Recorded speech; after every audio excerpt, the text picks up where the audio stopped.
So guys, in the previous video we have encoded our shellcode with a byte and we have done the XOR encoding of our shellcode. So we have got this output, the encoded shellcode. Now to decode, we will be writing an assembly program and we will extract the shellcode and we will test it.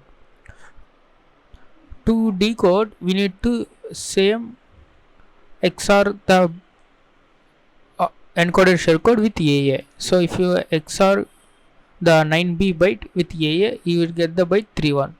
So let's confirm that. Let's open the calculator. So now I'm going to switch to hexadecimal and then type 9B XOR AA. If I hit enter, you will get 31. So if you encode this shellcode in the XOR operation with AA, you will get the original shellcode, right? And to import into our assembly code, we need to do some modifications. We need to remove these /x and we need to put the comma in after every byte. Okay, that's how you import as a variable in assembly code. So what I'm going to do is I'm going to create a new variable res, and now I'm going to store this temp of 2:2, which is the each byte plus I'm going to say semicolon, right? Now if I execute this, okay, I will be printing this one, print of res. So if we run this and put, sorry, I did not give the is equals to. So if I give the byte as AA, and you will get this shellcode as comma separated bytes. So let me copy this one. Now let me create a new file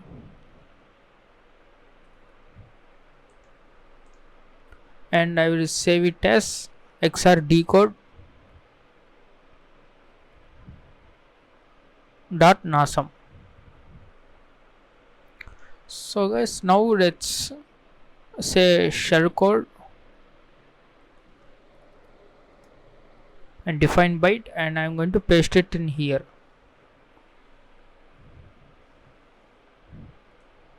Okay, now I'm going to write the global start and I'm going to directly import this shellcode into my main function. So I'm going to say text section and I'm going to say start label. So we have our shellcode variable. To get the address of this shellcode, we need to use a technique called jump, call, pop technique. So what it is means jump, call and pop. So first we will put a label at this shellcode and we will jump to it, and then we will perform a call to another label. Then after the call instruction has been executed, the next instruction's address is going to be placed on the top of the stack, and then we pop that value into our register. Okay, if this seems confusing, let's write our code and I will explain it again. Let's say this as decoder, and now I am going to say jump. Okay, we are doing a short jump short to decoder, and then this will execute the label at here. And then what you want to do is we need to call some other random function decode. So let's also write the decode label here, decode. So after this call instruction, the address of next instruction is this one, and this address is placed on the top of the stack. So to access the top of the value of the stack, we need to pop into say register edx, right? We just what we have done is, first we have short jump to this label and we have called certain label decode. And what this call operation does is, it will place the AutoSort next instruction on the top of the stack. After this decode label has been executed, the program flow should continue after this call instruction. That's why the AutoSort next instruction is going to be placed on the stack. And then in the decode label, the first instruction we will do is pop edx. So the AutoSort shellcode will be in edx. So why we are doing this is, even if we should run our shellcode dynamically, so we no need to place a static address in the edx. So we have got the edx address, edx content registers pointing to our shellcode. Now let me clear ECX. So what we are going to do is, we take every byte and XOR with AA, and this byte AA we are XOR with AA to get the original shellcode. So let's do that. We have XOR ECX and ECX. Now ECX value contains 0, and we need to find the length of this shellcode. Okay, we need to find the length of the shellcode. What we want to do is, let's say count is equals to 0, and what I do is, for every loop iteration I will just increment by 1, and I will say print of count. Now if we run this, we will get the size of the shellcode. So the size of the shellcode is 129. We need to move CL comma 129. So this moves exactly 8 bits into the 8 bits.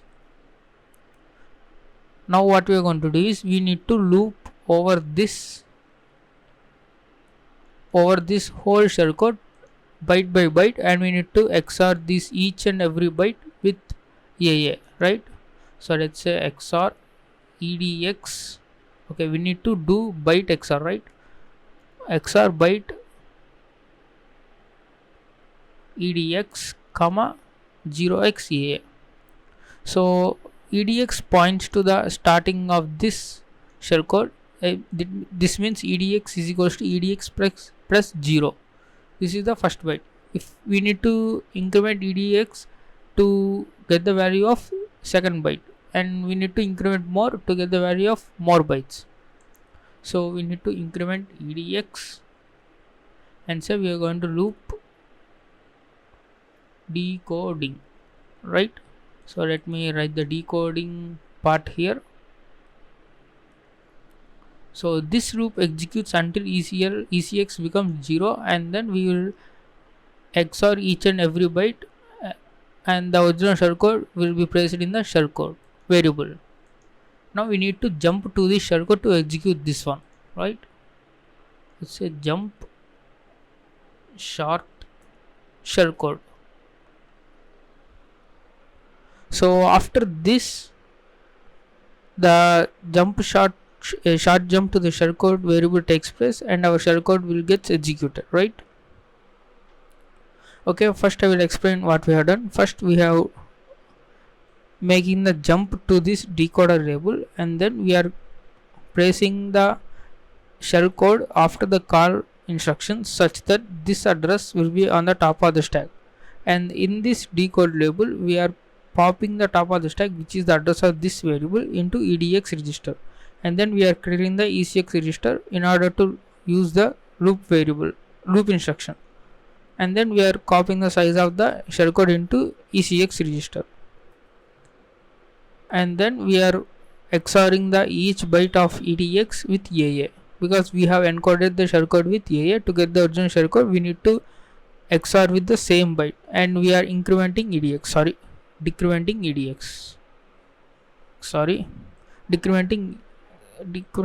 is, I'm sorry, I just confused. Okay, we are incrementing EDX to loop over all the shellcode, and loop decoding instruction automatically decrements the ECX value, and after decoding everything, then we will jump to this shellcode, and this code will get executed. We need to put the 0x in front of every byte to represent it as hexadecimal. Okay, this simple logic I have missed this. Okay, not a problem. Need to say 0x plus byte. Right, let's execute our Python script again. There you go, guys. Now let's copy everything, and now